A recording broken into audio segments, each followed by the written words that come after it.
Risma YouTube channel. Gimana kabar teman-teman semua? Semoga baik ya. Di pagi yang cerah ini, saya lagi sama Ryu. Saya lagi lagi sama Ryu habis dandan terus mau pergi kerja, teman-teman. Sedih banget, saya kena layoff, teman-teman. Jadi saya tuh kerja di sebuah perusahaan perusahaan ini sih, teman-teman. Dia startup. Jadi tadinya saya di bank, terus saya pindah ke startup karena saya pikir saya pengen bisa kerja WFH gitu. Karena kalau WFH itu kan bisa sambil jaga Ryu juga, bisa sambil anterin Ryu sekolah. Itu sih pertimbangannya gitu. Dan ternyata setahun berlalu akhirnya kena layoff. Dan memang semuanya untuk di departemen saya itu kena layoff semua. Jadi memang sekarang kemungkinan saya akan balik lagi kerja WFO di bank kembali, teman-teman. Memang mungkin harus di sana kali ya.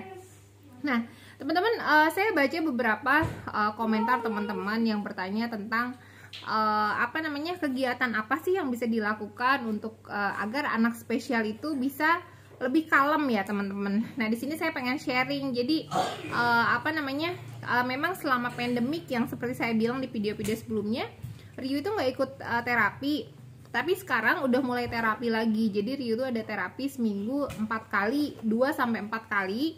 Itu ada terapi okupasi atau sensori integrasi. Itu sensori integrasi itu buat apa sih? Itu buat kayak lebih kepada aktivitas fisik. Jadi dia untuk motorik kasarnya dia gitu. Untuk motorik kasar ya.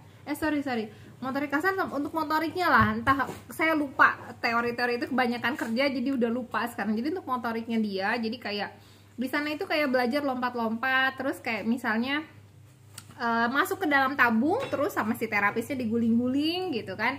Terus Ryu masukin bola ke dalam keranjang gitu. Terus kayak misalnya dia punya Ryu punya tugas ya, Ryu ya namanya.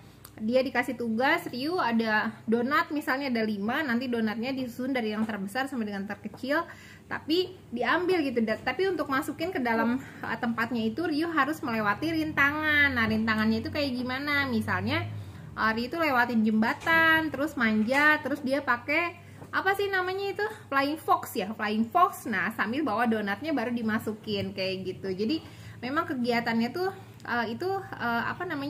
bikin anak nggak bosen. Jadi kalau misalnya sekarang Ryu ditanya itu sama saya, Ryu mau terapi apa mau sekolah, dia pasti pilihnya terapi gitu, pengennya movie gitu, kayak gitu sih, teman-teman. Jadi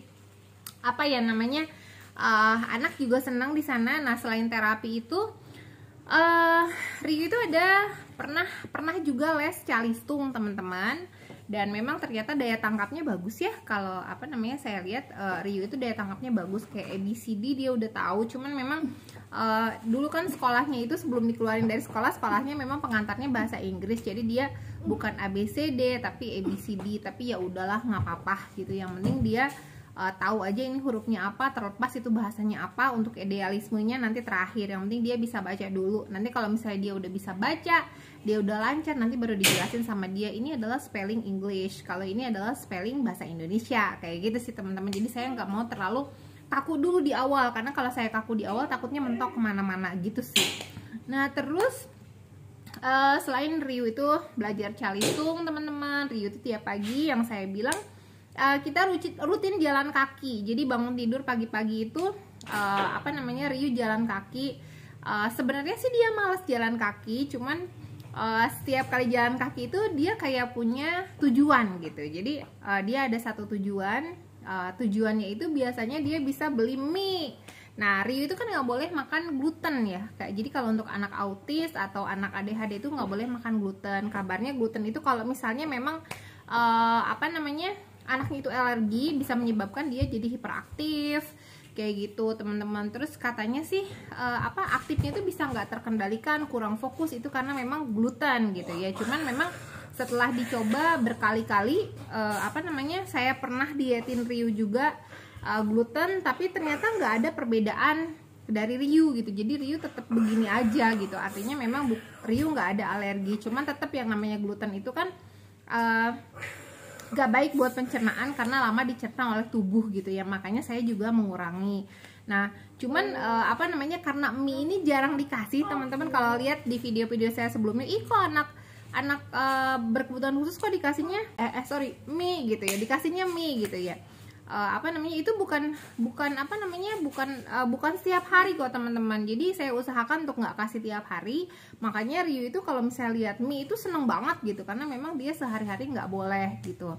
Nah, jadi balik lagi, jadi Ryu jalan kaki sehari itu sekitar 2 kilo sampai 3 kilo, 4 kilo kalau bisa gitu ya. Dan itu lumayan. Jadi pada saat Ryu itu jalan kaki, nanti siangnya itu dia bisa gak terlalu aktif teman-teman, dan bisa lebih fokus gitu. Nah, saya juga bisa bedain gitu. Kalau misalnya untuk makanan, saya kurang bisa membedakan ya, Ryu itu apa ngaruh. Ryu takut pecah, jangan sayang, takut ngaruh atau enggak gitu ya. Cuman sedikit banyak memang berpengaruh. Untuk gluten juga teman-teman, jadi memang seharusnya sih memang diet gluten ya teman-teman. Cuman kalau untuk Ryu sendiri, yang sangat berpengaruh itu adalah Ryu nanti jatuh. Ryu apa namanya, yang sangat berpengaruh itu adalah hiking, jalan kaki, aktivitas fisik gitu. Karena memang Ryu kan ADHD ya, Attention Deficit Hyperactive Disorder, jadi lebih kepada fisiknya. Jadi fisiknya itu gimana caranya Ryu olahraga, Ryu ada aktivitas dulu ya, aktivitas. Setelah aktivitas dia ngerasa capek,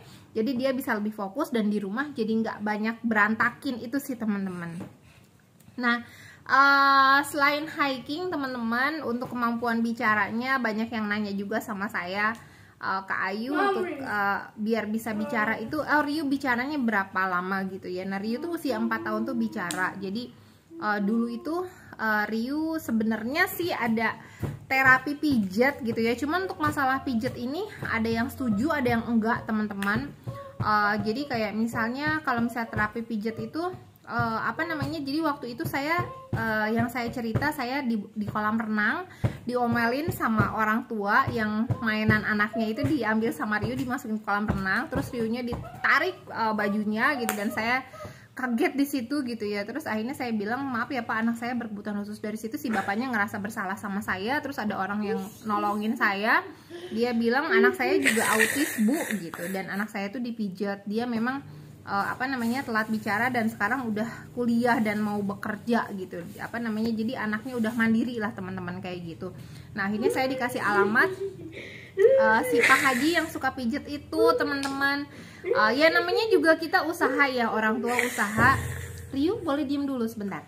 Jadi usaha apa namanya, gimana caranya biar anak kita bisa bicara kan gitu ya, bisa mengeluarkan kata-kata gitu. Nah, akhirnya saya dengan papinya Ryu bawa Ryu ke tempat pijit Pak Haji itu. Nah, di Pak Haji itu mijitnya nggak kenceng kok, cuma dipijit-pijit, terus daerah sininya sekali, 2 kali. Pas ketiga kali di sekolah tiba-tiba gurunya bilang, Mami hari ini Ryu bisa ngomong, nyebutin nama-nama temennya. Terus saya makin semangat lah pijit tiap seminggu sekali gitu. Akhirnya Ryu bisa bicara teman-teman, dan setelah Ryu bicara normal, saya berhenti pijet gitu. Dan untuk terapi bicaranya pun apa masih jalan. Ryu diem dulu, masih jalan, cuman pada akhirnya sekarang Ryu udah nggak terapi bicara, jadi Ryu lebih kepada sensori integrasi gitu. Dan selain pijet juga, jadi saya tuh kan orangnya bawel banget. Jadi apa, saya ajak aja Ryu ngomong yang banyak gitu teman-teman. Ryu ngomong A, B, C, D sampai akhirnya dia mau ngomong, dan dia jadi bisa komunikasi 2 arah. Untuk kontak mata ya, untuk kontak mata itu memang anak spesial tuh kebanyakan kontak matanya itu minim sekali, bahkan nggak ada gitu ya. Nah, sekarang Ryu kontak matanya udah ada, ya itu sih biar kontak matanya bagus harus sering diajak ngomong. Terus pada saat misalnya dia pengen ngambil sesuatu, pada saat dia nunjuk jangan dikasih gitu, tatap matanya terus bilang mau apa, mau apa gitu. Kalau saya sih saya tatap matanya, terus saya tanya, Ryu mau apa, bilang sama Mami gitu. Setelah dia bilang mau apa, baru saya ambilin. Terus kayak misalnya kontak mata, kalau misalnya dia ngomong sesuatu terus minta sesuatu, saya nggak pernah kasih kalau misalnya dia nggak ada kontak mata. Jadi lihat Mami gitu, lihat ke mata Mami. Jadi dia biasa. Atau saya bilang eye contact, Ryu eye contact gitu. Lama-lama dia udah tahu, oh iya harus eye contact gitu sih teman-teman. Yang saya lakukan ke Ryu. Jadi memang semuanya harus konsisten, hal-hal sederhana gitu ya, yang bisa dilakukan setiap hari. Itu kayak misalnya sekarang Ryu gak boleh tepuk tangan, berisik ya gitu. Nah, dia udah ngerti gitu teman-teman, karena memang selalu gitu. Awalnya dia nggak ngerti pada saat Ryu berisik gitu, nanti dia masih begitu aja. Tapi lama-lama karena saya nggak ada, karena saya selalu apa namanya, selalu konsisten pada saat dia berisik, nggak boleh gitu dia jadi berisik. Terus biasanya kalau misalnya jalan kaki nih keliling komplek gitu, terus ada rumah orang kebuka, dia udah langsung masuk, tapi sekarang nggak boleh gitu. Jadi memang harus ada satu, selain kita konsisten harus ada satu kelemahan dia. Jadi kayak dia tuh seneng banget main handphone, game. Rio tuh seneng game ya, seneng main game.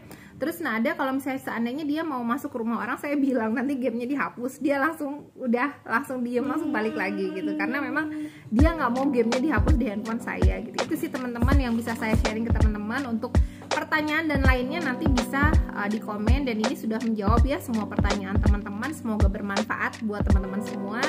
Thank you for watching, dan jangan lupa di subscribe channelnya. Bye bye.